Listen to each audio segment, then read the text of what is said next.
बारिश का मौसम नजदीक था। वुडपेकर, मिंकू और पिंकू चिड़िया नदी के किनारे बैठे हुए बातें कर रहे थे। मिंकू, इतने दिन हो गए हमको मिलते हुए। अब मैं चाहती हूँ कि तुम मेरे पापा से मेरा हाथ मांग लो। कहीं वो मेरी शादी अपनी पसंद के किसी पंछी से न कर दें। सच कहूँ तो मैं भी यही सोच रहा था। अब तुमने कहा है तो मैं तुम्हारे पापा से आज ही हमारी शादी की बात करूंगा।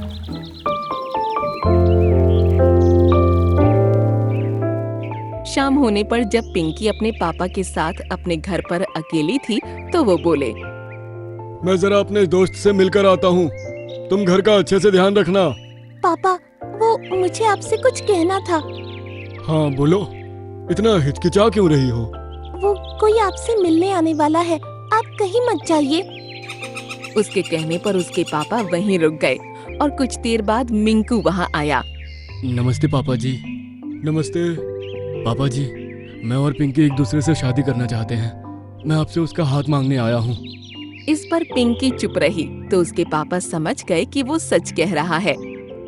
ठीक है, तो बताओ कि तुम क्या काम करते हो और कितना कमाते हो? इस पर मिंकू सोचने लगा। उसको पता नहीं था कि उससे इस तरह के सवाल किए जा सकते हैं। बोलो, चुप क्यों हो गए? जी, फिलहाल मैं कोई काम नहीं करता हूँ।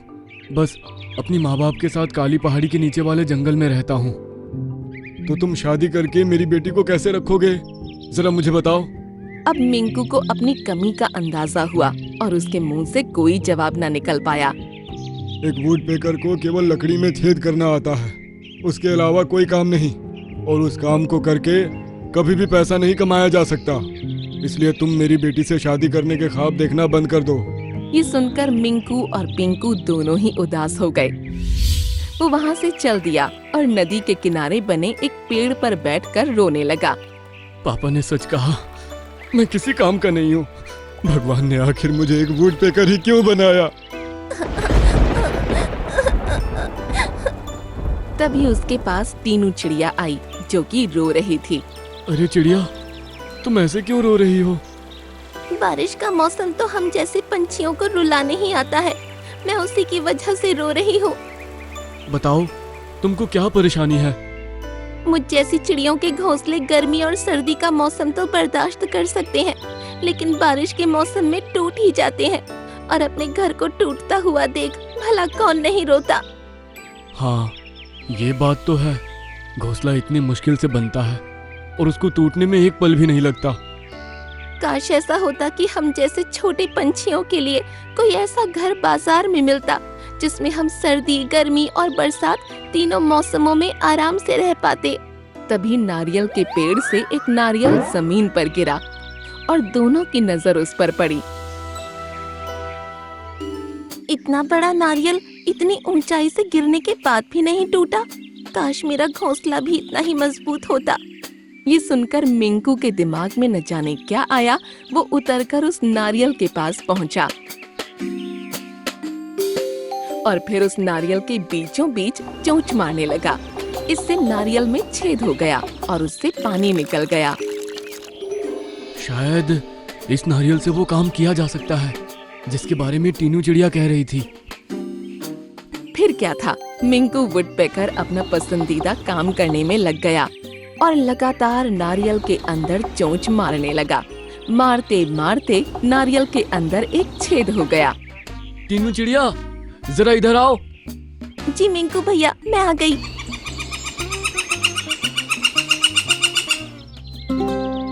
जरा इस नारियल के घर में जाकर देखो। ये मैंने खास तुम्हारे लिए बनाया है। क्या नारियल का घर? ठीक है, देखती हूँ। ये कहकर टीनू चिड़िया अब उस नारियल के घर के अंदर चली गई। अरे वाह, ये तो अंदर से सफेद है और बहुत मुलायम भी है। इसमें तो बैठने में और सोने में बहुत आराम मिलेगा। ये आवाज बाहर मिंकू को भी आ गई और वो खुश हो गया। अरे वाह, मैंने चिड़ियों की मुसीबत का हल निकाल दिया। अब मैं ऐसे ही और बहुत से घर बनाऊंगा और उनको बेचकर अच्छा व्यापार करूंगा। तुम्हारा बहुत बहुत शुक्रिया मिंकू भैया। लेकिन अगर ये पेड़ पर टांग दिया जाए तो ही कोई पंछी इसमें रह पाएगा, क्योंकि जमीन पर रहने में हमारी जान को खतरा होता है। इसका मतलब है मुझे कुछ ऐसा करना होगा कि ये घर पेड़ की डाली पर टांग दिया जाए। तभी वहाँ से एक बाज गुजर रहा था। मुझे कोई काम मिल जाए तो अपनी बीवी के सामने जाने की हिम्मत जुटा सकूं। उसने तो साफ कहा है कि अगर कोई नौकरी ना मिले तो घर मत आना। ये सुनकर मिंकू ने उसको आवाज लगाई और अपने पास बुला लिया।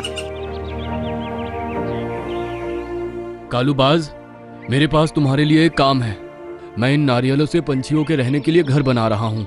तुम्हारा काम होगा जब घर बनकर तैयार हो जाए तो उसको रस्सी के सहारे उठाकर जहाँ पंछी कहे उस पेड़ की डाल पर टांगना होगा। हाँ, मैं जरूर करूँगा। बोलो, कहाँ चलना है इस नारियल के घर को लेकर? आओ मेरे पीछे पीछे, मैं बताती हूँ। ये कहकर टीनू हवा में उड़ गई। कालूबाज ने अपने पंजों में नारियल पर लगी रस्सी को पकड़ा और टीनू चिड़िया के पेड़ पर गया। फिर उसने टीनू की डाल पर उस घर को टांग दिया। इस काम को करने में तो बहुत अच्छा महसूस हो रहा है।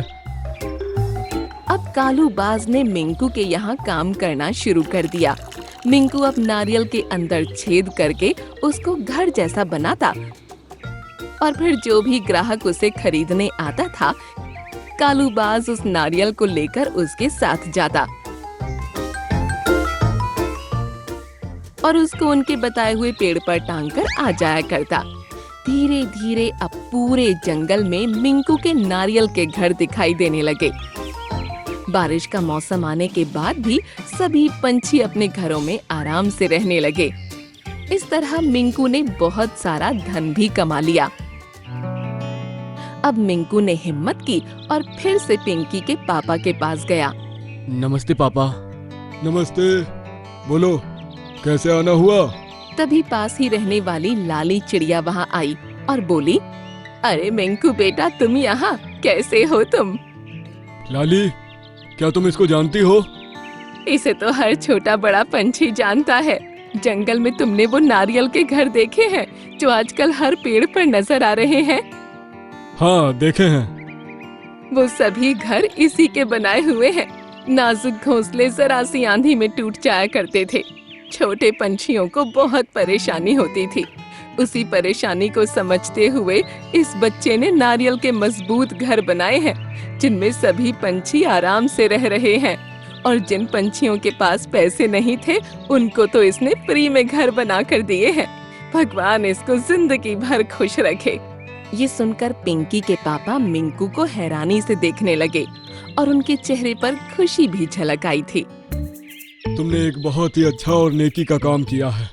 मैंने तुमको बेकार समझा, लेकिन तुम तो बहुत होनहार निकले। मैं तुमसे बहुत खुश हूँ। हाँ पापा, मैंने पिंकी और मेरे रहने के लिए 4 नारियलों का एक घर बनाया है जिसमें रहने में ना हमें परेशानी होगी ना ही हमारे होने वाले बच्चों को। मैं कल ही तुम्हारी शादी पिंकी से करवा दूंगा। ये सुनकर पिंकी और मिंकू दोनों बहुत खुश हुए। अगले दिन उनकी शादी कर दी गई और फिर पिंकी मिंकू एक साथ खुशी खुशी रहने लगे।